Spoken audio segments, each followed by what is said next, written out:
အားလုံးပဲမင်္ဂလာပါကျွန်တော်ဒီနေ့ပြောပြချင်တဲ့အကြောင်းအရာကအဓိကတော့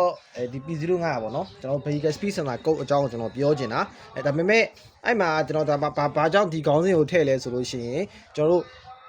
ဒီ error code တစ်ခုကိုဒါကျွန်တော်တို့ဖြည့်ရှင်းမယ်ဆိုလို့ရှိရင်ကျွန်တော်တို့ပြစ်ချက်ရှာမယ်ဆိုလို့ရှိရင်ကျွန်တော်တို့ကဒီ system ရဲ့အလုပ်လုပ်ပုံကိုကျွန်တော်တို့ကျင်းတေပေါက်သိထားမှရမယ်အဲ့လိုသိထားမှဒါလည်းဒါကျွန်တော်တို့ဘယ်နေရာမှာဘာဖြစ်တယ်လဲဆိုတာမျိုးကိုကျွန်တော်တို့က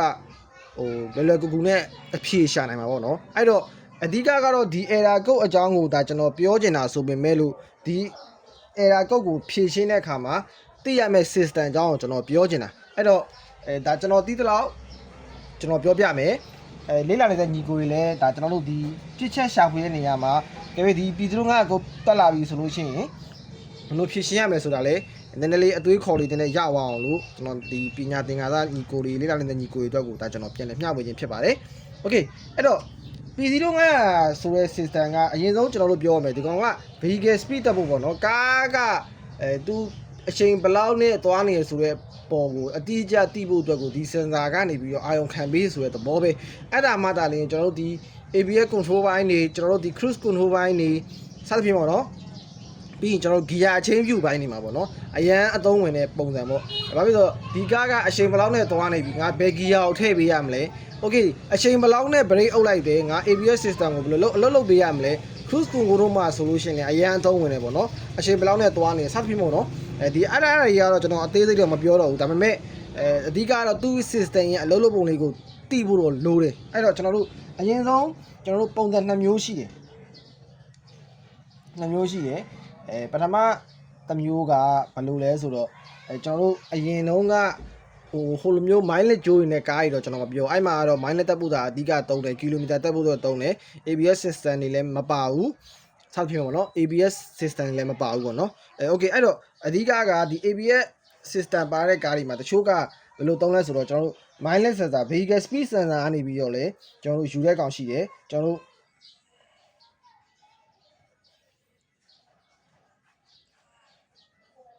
vehicle speed sensor သူက vehicle speed sensor နေပြီးတော့ဒါကျွန်တော်တို့ဘယ်ကိုသွားလဲဆိုတော့ဒိုင်ခွက်ကိုသွားတယ်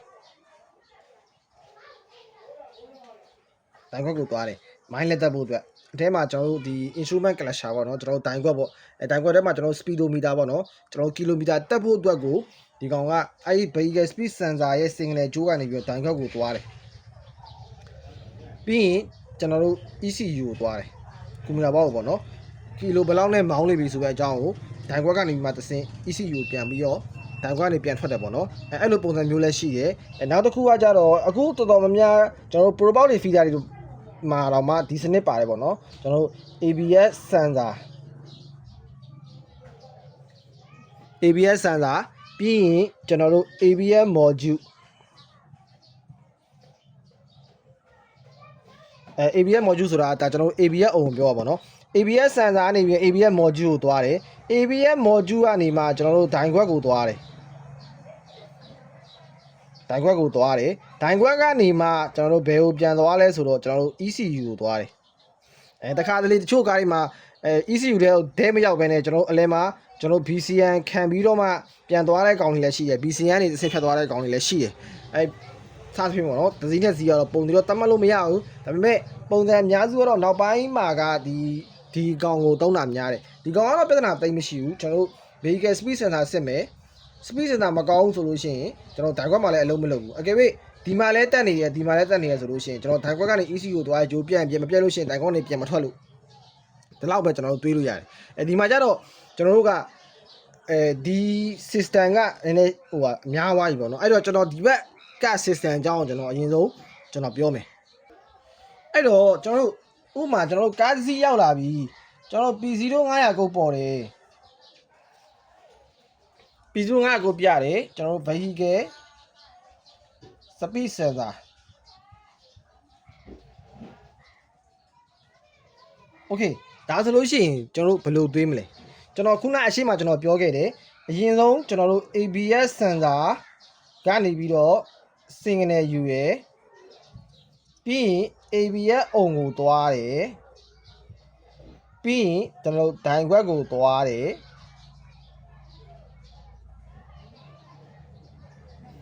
ပြီးရင်ကျွန်တော်တို့ ECU ကိုသွားတယ်အလဲက BCN ကတော့ကျွန်တော်ခဏဖြောက်ထားလိုက်မယ်နော်ဒါပါတယ်ကားလည်းပါတယ်မပါတယ်ကားလည်းမပါဘူးပေါ့အဲ့တော့ကျွန်တော်တို့အရင်ဆုံးကျွန်တော်တို့ကြည့်ရမှာကသွားစစ်ကမှာက vehicle speed sensor ကုတ်ကျွန်တော်ချက်ပြီးဥထားပါတော့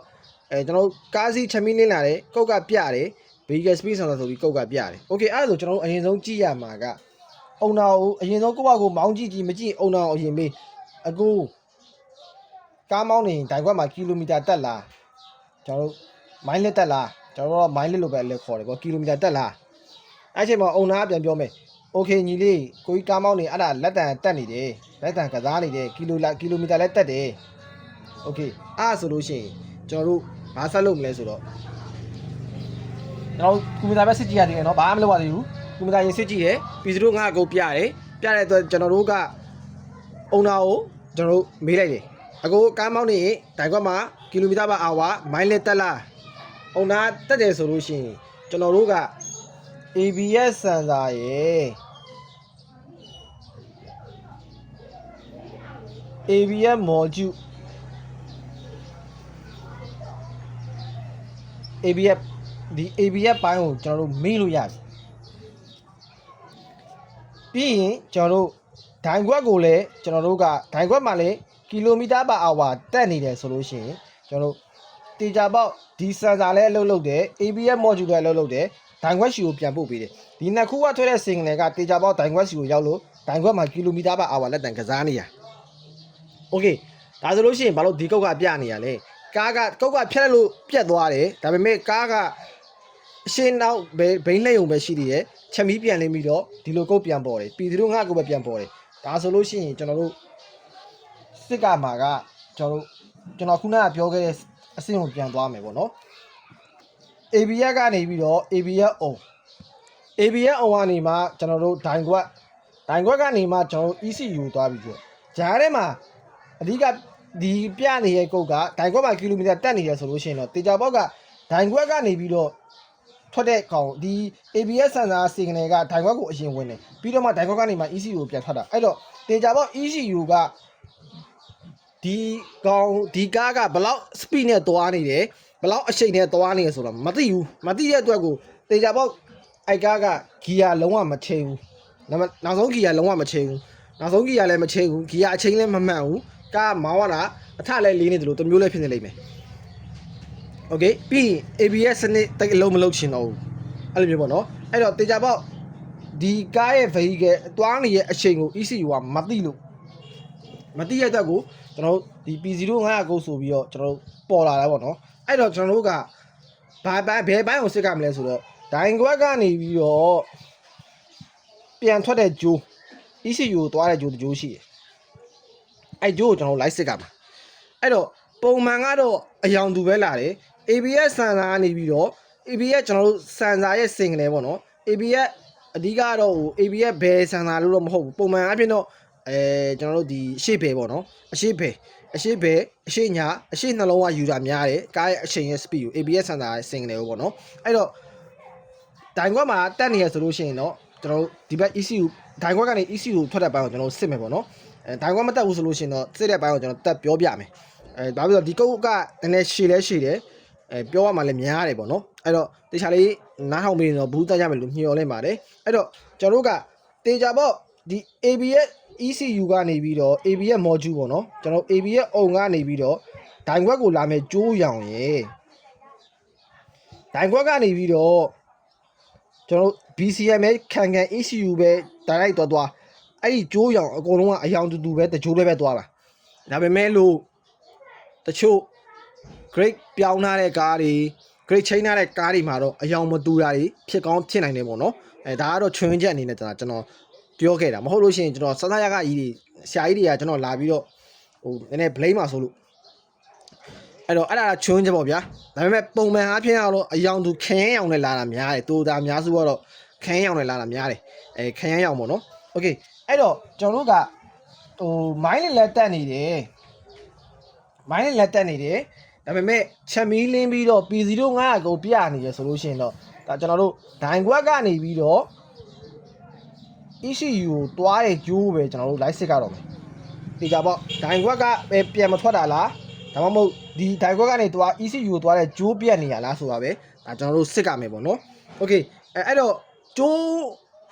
အယောင်မသိဘူးဘယ်ဂျိုးမှမသိလို့ရှိရင်လည်းကျွန်တော်ရှာပုံရှာလေးကျွန်တော်ဗီဒီယိုလေးတင်ပေးထားမယ်ဒီဗီဒီယိုလေးမှာပါတယ်ပေါ့နော်ကျွန်တော် LED နဲ့ပဲကျွန်တော်စမ်းပြီးတော့ရှာထားတာပေါ့အဲ့မှာကြည့်လို့ရတယ်ဒီမှာပြီးတော့ဒီဗီဒီယိုထဲမှာလည်းပါလိမ့်မယ်ဒီမှာကျွန်တော်ဗီဒီယိုထဲမှာတစ်ခါထည့်ပေးရတယ်ပေါ့နော်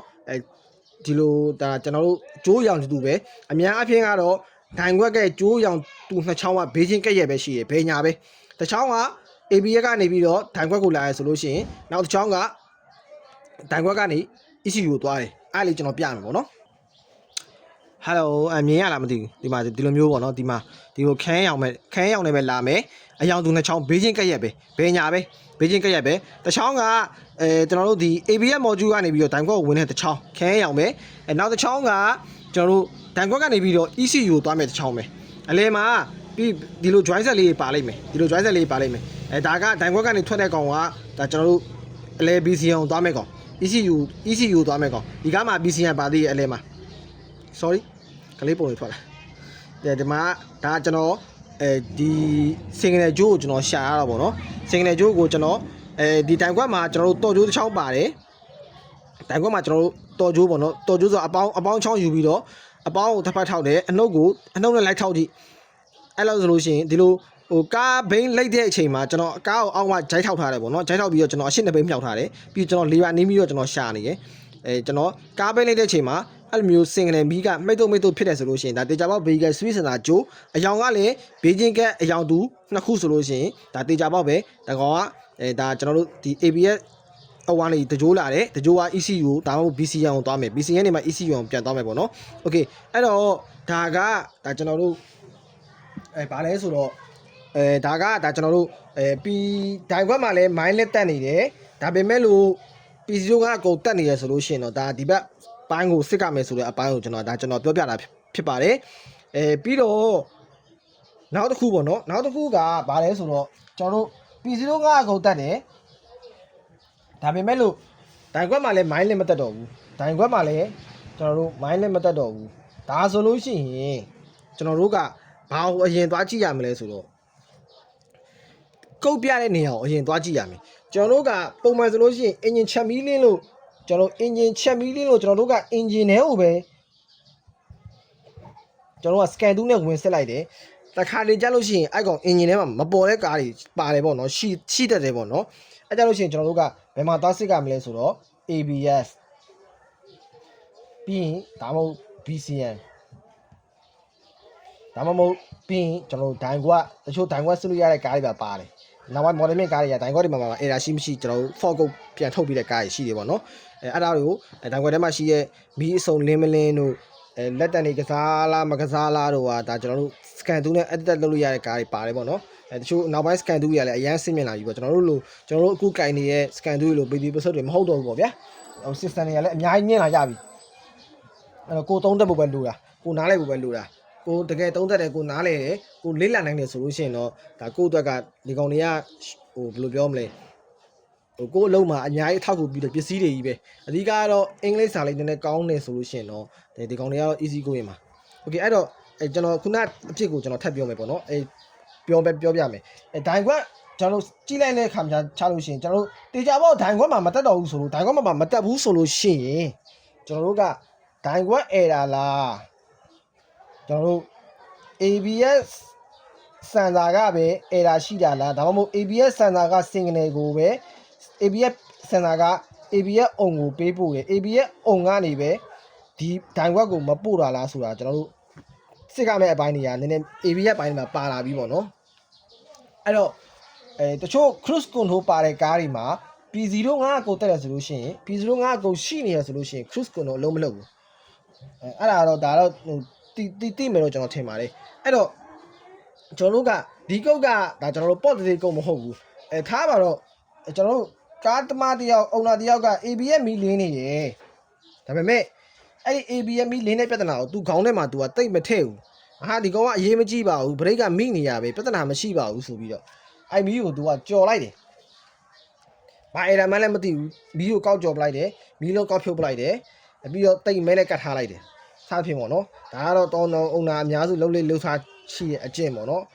အဲ့တော့အဲ့ချိန်မှာဘာတွေဖြစ်လာလဲဆိုတော့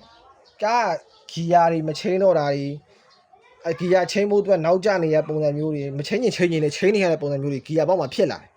အဲ့တော့ဂီယာပေါက်ကအမြန်ပျက်စီးလွယ်သွားတယ်အဲ့တော့ဒီ ABS မီးကိုလည်းအထင်မသေးကြပါနဲ့အရန်အေးပါပါတယ်အသက်ကိုညံဆောက်တော့ဆိုတဲ့စကားတိုင်းကျွန်တော် highway အများနဲ့သွားနေတဲ့ကားတွေဆိုလို့ရှိရင်တော့ဒီ ABS မီးလင်းလာပြီဆိုလို့ရှိရင်တော့ပြုတ်ပြီးမှုလိုတယ်ပေါ့နော်ဒါကတော့ဒါကျွန်တော်ဂျားပြက်လေးဒါကျွန်တော်ပြောပြတာโอเคကျွန်တော်ပြည်သူ့ငါအကူကြောင်ဆက်သွားမယ်အဲ့တော့ ABS စင်ဆာအဲ့ချိန်ကျရောက်ရှင်ကျွန်တော်တို့က ABS စနစ်ထဲကိုကျွန်တော်တို့ကွန်ပျူတာဝင်စစ်မယ်ကွန်ပျူတာဝင်စစ်ပြီးတော့ကျွန်တော်တို့ဘာလုပ်မလဲဆိုတော့ ABS စင်ဆာ၄လုံး ABS စင်ဆာ၄လုံးလုံးရဲ့ data ကိုကျွန်တော်တို့ scan tool တွေက live data မှာကျွန်တော်တို့ကြည့်လို့ရတယ် ABS စင်ဆာ၄လုံးလုံးကျွန်တော်တို့ bain ကားသွားနေတဲ့အချိန်မှာ ABS စင်ဆာ၄လုံးလုံး data တက်မတက်ကျွန်တော်တို့ကြည့်လို့ရတယ် okay ၄လုံးလုံး data တက်တယ်ဒါဆိုလို့ရှိရင်တေချာပေါက် ABS အုံကို ABS အုံကနေပြီးတော့ထွက်မဲ့ဂျိုစင်ကလေးဂျို vehicle speed sensor ဂျိုခဲရောင်ပေါ့နော်အဲ့ဒီခဲရောင်ကျွန်တော်တို့ရှာမယ်ရှာပြီးတော့ကျွန်တော်တို့ LED နဲ့ကျွန်တော်ထောက်ကြည့်ပြီးတော့ဘိန်းလှည့်ကြည့်တဲ့အခါမှာမီးလုံးလေးကကျွန်တော်ခုနပြသလိုမှိတ်တုံဖြစ်နေတယ်ဆိုလို့ရှိရင်တော့တေချာပေါက်စင်ဆာလည်းထွက်တယ် ABS အုံကလည်းဒိုင်ခွက်ကိုစင်ကလေးထုတ်ပြီးတယ်ဒါပေမဲ့ဒိုင်ခွက်မှာလက်တံမတက်ဘူးဆိုလို့ရှိရင်တေချာပေါက် ABS အုံကနေပြီးတော့ဒိုင်ခွက်ကိုသွားတဲ့ဂျိုးပြက်နေလို့ဒါမှမဟုတ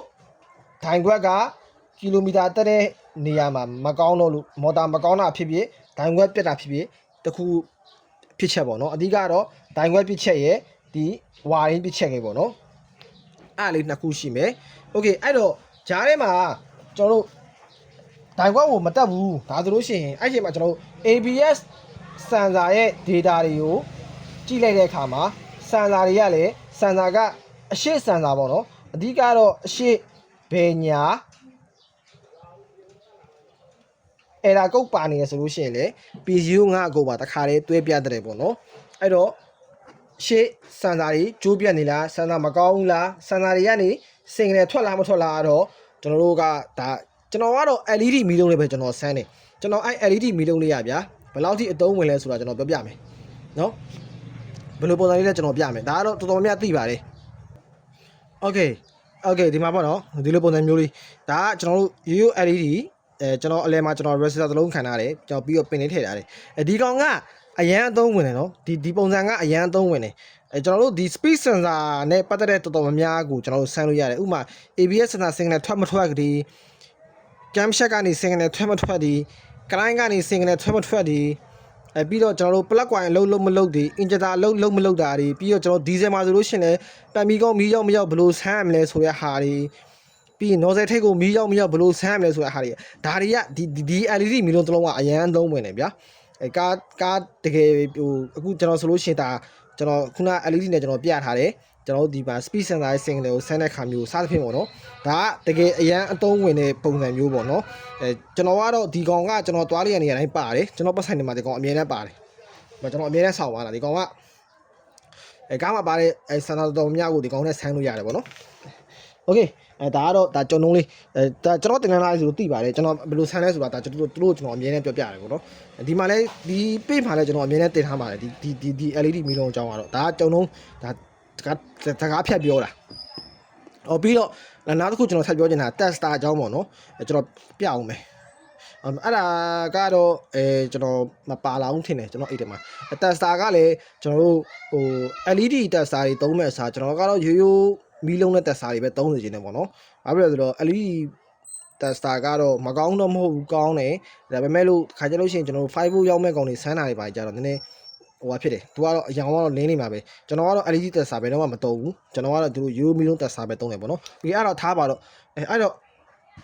ကျွန်တော်တို့ခုနကကျွန်တော်ဆက်ပြောမယ်အဲ့တော့ ABS sensor signal ထွက်မထွက်ကကျွန်တော်တို့ကတော့ LED မီလုံးနဲ့ဆန်းတယ်အရှိဘယ်ညာ signal မထွက်ဘူးဆိုလို့ရှိရင် sensor မကောင်းတာလားဝါရင်းပြတ်တာလားစသဖြင့်ပေါ့နော်ကျွန်တော်တို့အဲ့လိုမျိုးကြည့်ရအကယ်၍ရှေ့ဘယ်ညာစန်ဆာနှလုံးလုံးအဲ့ဒါလည်းမရှိဘူးဆိုလို့ရှိရင်တော့မရှိဘဲနဲ့ P05 ကိုမတက်ဘူး sorry P05 ကိုတက်နေရဆိုလို့ရှိရင်တော့ကျွန်တော်တို့ကတေချာပေါက်ကABS ကျွန်တော်ခုနကဆန်းလို့ပေါ့နော် ABS အုံကနေပြီးတော့ဒိုင်ခွက်ကိုသွားကြိုးကိုဆန်းလိုက်ကြိုးကိုဆန်းလိုက်ချိန်မှာ LED မီလုံးလေးမှိတ်တော့မဖြစ်နေဘူးဆိုလို့ရှိရင်တော့တေချာပေါက် ABS အုံ ABS on error ပေါ့နော်အကယ်၍ ABS ထဲမှာ ABS စနစ်ထဲမှာကျွန်တော် error ကုတ်ရှိနေတယ်ရှေ့ရဲ့ဘယ်ဒါမှမဟုတ်ရှေ့ညာစံစာတွေပြနေရဆိုလို့ရှိရင်တော့တေချာပေါက်စံစာ ABS စံစာတွေကြောင့်ဒီ P05 ကိုတက်တာပေါ့နော်အဲ့တော့ကျွန်တော်တို့ကဒါကျွန်တော်ဗီဒီယိုလဲဒါကျွန်တော်ရှင်းပြအောင်လဲဒီနားလည်မယ်ထင်ပါတယ်အဓိကတော့picture ရှာတဲ့နေရာမှာအဓိကအသုံးဝင်တာကသူ့ရဲ့စနစ်အလုံးလုံးပုံကိုတိထားရဆိုလို့ရှိရင်တော့ picture ရှာတဲ့နေရာမှာအသုံးဝင်ပါလိမ့်မယ်โอเคအဲ့တော့ရိုးရှင်းရှင်းပဲဗျာကျွန်တော်ပြောတာကျွန်တော်ထပ်ပြောပြမယ်ပေါ့နော်ကျွန်တော်စကားပြောတာအရမ်းမြန်ပြီးတော့နားမလဲကြမှာဆိုလို့ကျွန်တော်ကတော့အရှိမဇန်ဝင်ပြီးတာပြောနေတာဘရိုတို့နားထောင်ရတာနည်းနည်းတိတ်အဆင်မပြေပါဆိုလို့ပေါ့နော်ကျွန်တော်မှနေချက်တွေလည်းမရှိရိုက်ကလည်းဖုံးရလည်းတိတ်အကောင်းသားရိုက်ထားတယ်မဟုတ်တဲ့အတွက်မို့လို့ဒါကျွန်တော်တေချာနောက်ခါအကျဉ်းချုပ်လေးကျွန်တော်ပြန်ပြောပေးမယ်။ဘာလဲဆိုတော့ကျွန်တော်တို့ P05 ကိုတက်တယ်။ Okay ကျွန်တော်တို့အားကြလို့ရှိရင်အင်ဂျင်ချက်မီမလင်းဘူး။ ABS မီးပဲလင်းတယ်။တခါကြလို့ရှိရင်ကျွန်တော်တို့OD မီးတွေခုံတယ်။ဒီမီးတွေခုံတယ်။စသဖြင့်ပေါ့နော်။ဈေးနဲ့ဈေးတက်မတူဘူး။တိုတာမှာဖြစ်ဘယ်ကားမှဖြစ်အများစုကတော့အင်ဂျင်ချက်မီးလင်းတာများတယ်။အခါကြလို့ရှိရင် ABS မီးလင်းတာများတယ်။အများစုကတော့အင်ဂျင်ချက်မီးရဲ့ ABS မီးရဲ့လင်းလို့ P05 ကိုပေါ်လာဆိုတော့ကျွန်တော်တို့ဒါသိရတာပေါ့နော်။ Okay အဲ့တော့ကျွန်တော်တို့တတိကနောက်တစ်ခုထပ်သိရမှာကကျွန်တော်ခုနပြောလို့ပေါ့နော်။ဒိုင်ခွက်မှာလက်တန်တက်မတက်ကိုကျွန်တော်တို့အရင်ဆုံးစမ်းပေါင်းကြည့်ဒါမှမဟုတ်အုံနာကိုမေးကြည့်။အုံနာစကားလည်းယုံရတာမဟုတ်ဘူး။ကိုယ့်ဘာကိုစမ်းပေါင်းတာအကောင်းဆုံးပဲ။ဒိုင်ခွက်မှာလက်တန်တက်တယ်ဆိုလို့ရှိရင်ကျွန်တော်တို့က ABS အပိုင်းကိုကျွန်တော်တို့မေးလို့ရတယ်။အဲ့တော့ဒိုင်ခွက်ကနေပြီးတော့ ECU ကိုသွားတဲ့ line ကြောင်းကိုပဲကျွန်တော်တို့စစ်ကမှာ။ Okay ဒိုင်ခွက်ကမထွက်တာလား ABS စင်တာဒိုင်ခွက်ကိုဝင်လို့ဒိုင်ခွက်အလုပ်လုပ်တာ Okay အဲ့တော့ဒိုင်ခွက်ကမထွက်တာလားဒိုင်ခွက်ကထွက်တဲ့ဂျိုးကိုကျွန်တော်တို့ LED နဲ့ထောက်ဆန်းတယ် Okay မီးလုံးကမိတ်တုံလင်းနေရဆိုလို့ရှိရင်တေချာပေါက်အဲ့ဒီအထွက်ဂျိုးကနေပြီးတော့ ECU ထိဂျိုးအဆက်အသွယ်ရှိမရှိကျွန်တော်တို့တိုင်းရမယ် ECU တော့မပြတ်ဘူးVehicle speed စင်တာ P05 ကိုကျွန်တော် ECU လဲရဆိုတော့ကျွန်တော်မကြုံဘူးပေါ့နော်ဒါကျွန်တော်မကြုံဘူးလားတခြားကြုံမှုတွေလည်းရှိလိမ့်မယ် Okay အဲ့တော့ ECU ကဒီကောင်ကလက်ခံတဲ့ကောင်ဖြစ်နေတာကိုပြန်ထုတ်တဲ့ကောင်မဟုတ်ဘူးအဲ့တော့တေချာပေါက်ကအဲ့လိုမျိုးကျွန်တော်တို့ LED မီးလုံးနဲ့အဲ့ဒိုင်ခွက်ကပြန်ထွက်တဲ့ဂျိုးကိုစမ်းလိုက်လို့မိတ်တုံမဖြစ်ဘူးဆိုလို့ရှိရင်တော့ဒိုင်ခွက်ကနေပြန်မထွက်လို့အဲ့ကြလို့ရှိရင်ဘာလို့ရလဲဆိုတော့ကျွန်တော်တို့ ABS ဒိုင်ခွက်ကြီးတော့သွားမလဲနဲ့အမှန်တော့လဲလဲရတယ်မလဲလဲရတယ်ပေါ့နော်မလဲနဲ့ဆိုလို့ရှိရင်မလဲဆိုတော့ဘာကိုပြောရလဲဆိုတော့ ABS ကနေလာတဲ့ signal ဂျိုးခဲအောင်ဂျိုးအယောင်တူပဲခဲအောင်ဂျိုးကကျွန်တော်တို့ဒိုင်ခွက်ကိုဝင်တယ်နော်ဒိုင်ခွက်ကိုဝင်တယ်ဒိုင်ခွက်ကနေမှကျွန်တော် ECU ပြန်သွားတယ်နှစ်ဂျိုးခွဲထွက်သွားတာပေါ့နော်နှစ်ဂျိုးခွဲထွက်သွားတာဒိုင်ခွက်ထဲကိုတပင်ဝင်တယ်ပြီးရင်တပင်ကဒိုင်ခွက်ထဲကနေပဲပြန်ထွက်သွားတယ်အယောင်ဆုံးနှစ်ချောင်းဘင်းချင်းကက်ရက်ပဲအဲ့တော့ကျွန်တော်တို့ကဘာလုပ်လို့ရှိလဲဆိုတော့ဒိုင်ခွက်အဲ့ဒါကြောင့်ဒိုင်ခွက်ထဲကနေပြန်ထွက်မလာတဲ့ signal စာကိုကျွန်တော်တို့ကဒိုင်ခွက်ဖြုတ်ပြင်လဲပြင်မှာပေါ့နော်ဒိုင်ခွက်ဖြုတ်ပြင်တာကြာနေဦးမယ်ကျွန်တော်ကတော့ဘာလို့လဲဆိုတော့ ABS ကနေပြီးတော့ဒိုင်ခွက်ကိုဝင်တဲ့ဂျိုးကိုကျွန်တော် ECU ကိုတိုက်ရိုက်ပေးလိုက်တယ်ဒီဒိုင်ခွက်ကနေထွက်တဲ့ဂျိုးကိုကျွန်တော်ဖြတ်တယ်ဖြတ်ပြီးတော့ဒီ ABS ကနေပြီးတော့ဒိုင်ခွက်ထဲဝင်တဲ့ဂျိုးနဲ့ပေါင်းပေးလိုက်တယ်အဲ့ဒါ icon ပြောက်သွားချမ်းမီးလည်းပြန်မလင်းတော့အလေက BCN တွေပါတွေလဲ socket တွေပါတွေလဲ loose ဖြစ်စရာအကြောင်းမရှိတော့ဘူးပေါ့နော်အဲ့လိုမျိုးဒါကျွန်တော်ကြုံမှုခဲ့တဲ့အပြစ်တွေပေါ့နော်အပြစ်ပုံစံမျိုးလေးအဲ့တော့လက်တံမတက်ဘူးဆိုရင်ကျွန်တော်တို့စစ်ကမှာက ABS ဘိုင်းကိုကျွန်တော်တို့အဓိကဦးစားပေးစစ်ကမယ်လက်တံတက်တယ်ဆိုလို့ရှိရင်ဒိုင်ခွက်ကနေ ECU ကိုသွားတဲ့ဘိုင်းကိုကျွန်တော်ဦးစားပေးစစ်ကမယ်အဓိကတော့ဒီနှစ်မျိုးပဲအဲ့ဒါမှကျွန်တော်တို့ ABS မှာက ABS စံနာကုတ်တွေမရှိဘဲနဲ့ဒီဒိုင်ခွက်မှာလက်တံမတက်ဘူးဆိုလို့ရှိရင်တော့ကျွန်တော်တို့က ABS ကထွက်တဲ့ signal ဂျိုး signal ထွက်မထွက်ကိုကျွန်တော်တို့စစ်ကြည့် signal မထွက်ဘူးဆိုလို့ရှိရင်တော့ကျွန်တော်တို့ ABS စုံကြောက် signal ထွက်တယ်ဆိုလို့ရှိရင်တော့ဒါကျွန်တော်တို့ ABS ကနေဒိုင်ခွက်ကိုသွားတဲ့ဂျိုးပြတ်မပြတ်ပြီးတော့ဒိုင်ခွက်ကကောင်းမကောင်းကျွန်တော်တို့စစ်ရမယ်အဲ့ဒါမှမဟုတ်ဘူး ABS မီးပါလင်းနေတယ် ABS စံနာကုတ်တွေလည်းရှိရဆိုလို့ရှိရင်အဲ့ဒီ ABS စံနာကုတ်တွေကိုအရင်ရှင်းပြီးတော့မှပြန်ဆန်း Okay အဲ့တော့တိတ်တော့လည်းမခတ်ပါဘူးဒါ easy go ရင်မှာဒါမသိတဲ့လူတွေကတော့ဒါခါကြလို့ရှိရင်ရှာနေတိုင်မှဝါတယ်တခါကြလို့ရှိရင်ဘာဖြစ်တယ်လဲဆိုတော့ကျွန်တော် BCN ပြဿနာကျွန်တော်ပြောမယ် BCN ဆိုတာကျွန်တော်တို့အလဲဖြူကုန်မယ်ပရိုပေါက်တွေမှာဆိုလို့ရှိရင်ကျွန်တော်အဲ့ပရိုပေါက်ဒီဖီလာတွေပါအကြောင်းကိုကျွန်တော်ထပ်ပြောမယ်ပေါ့နော် protocol တွေမှာဆိုလို့ရှိရင်သူကဘယ်လိုလဲဆိုတော့ ABS sensor နေပြီးတော့ကျွန်တော် ABS အုံပေါ့နော်ABS အုံကနေမှဒိုင်ခွက်ဒိုင်ခွက်ကနေမှကျွန်တော် ECU တမ်းမသွားဘူးကွန်ပျူတာဘောက်ကိုတမ်းမသွားဘူးကျွန်တော် protocol တွေဆိုလို့ရှိရင်ကျွန်တော်CR9 driver ထိုင်တဲ့အောက်မှာကျွန်တော်ဖြူးကုန်တစ်ခုရှိတယ်ကျွန်တော်တို့ BCN လို့ပဲခေါ်ရတယ်အမှန်အဲ့ဒိုင်ခွက်ကဂျိုးကအဲ့ဖြူးကုန်ထဲက socket ထဲကိုဝင်သွားသေးတယ်ဝင်ပြီးတော့မှကျွန်တော် ECU ကိုသွားတာတခါလေကြာလို့ရှိရင်အဲ့ protocol တွေမှာ PC တို့ငါ့ကိုတက်ပြီးတော့အကုန်လုံးကလည်းတိုင်ပတ်နေရဆိုလို့ရှိရင်အဲ့လိုမျိုးဒိုင်ခွက်ကနေပြီးတော့သူ ECU သွားရဲဂျိုးလဲကြော်ထည့်ပြီးလို့မရဘူးဒီကုတ်ကမပြဘူးဆိုလို့ရှိရင်အဲ့ဒီဖြူးကုန်တော့သွားစစ်ကြည့်အကယ်အဲ့ဖြူးကုန်မှာစစ်လို့အဲ့ဒါမတွေ့ရင်တော့ဒီတပိုင်းကိုဖြတ်ပြီးတော့ဒီခါလဲတိုက်ပြေးလိုက် BCN ကိုထားခဲ့လိုက်တော့ BCN ကိုမေ့ခဲ့လိုက်တော့တခါလဲဒိုင်ကွက်ကထွက်တဲ့ဂျိုးကို ECU တိုက်ပြေးလိုက်အဲ့လိုပြေးလဲရတယ်ဒါမှမဟုတ်ဒီဖြူးကုန်မှာနားမှာရှိတဲ့ socket တွေထဲမှာတပင်ပါတယ်အဲ့ဒီတပင်ကအဲ့ဖြူးကုန်ခါကြလို့ရှိရင်ရေတွေပါထိတာမျိုးတွေပါတယ်ဆိုလို့ရှိရင်အမှတန်ဂျိုးရေကြီးတက်ပြီးတော့ loose ဖြစ်နေတာမျိုးတွေဖြစ်တတ်တယ်အဲ့ကြလို့ရှိရင်လည်းပြည်သူငါ့ကိုတက်တယ်ဖီတာမှာလည်းအဲ့တိုင်းပဲဖီတာမှာဆိုလို့ရှိရင် model မြင့်တယ်ဆိုလို့ရှိရင်ဖီတာတွေမှာ model မြင့်တယ်ဆိုလို့ရှိရင်အလဲ TV မှာကျွန်တော်တို့ BCN ဘူးပါတယ်ပေါ့နော် BCN ဘူး socket ပါတယ် TV နဲ့ join ထားတဲ့ socket အဲကြလို့ရှိရင်ကျွန်တော်တို့ audio video Android ပြန်ထည့်တဲ့အခါကျလို့ရှိရင်တို့ကအဲ့ဂျိုးတွေခါကျအဲ့ socket ကိုထားခဲ့ပြီးတော့အဲ့ဂျိုးတွေပြန်မတတ်မိတဲ့ခါမျိုးကြလို့ရှိရင်လေအဲ့ဒီ P05 ကုတ်က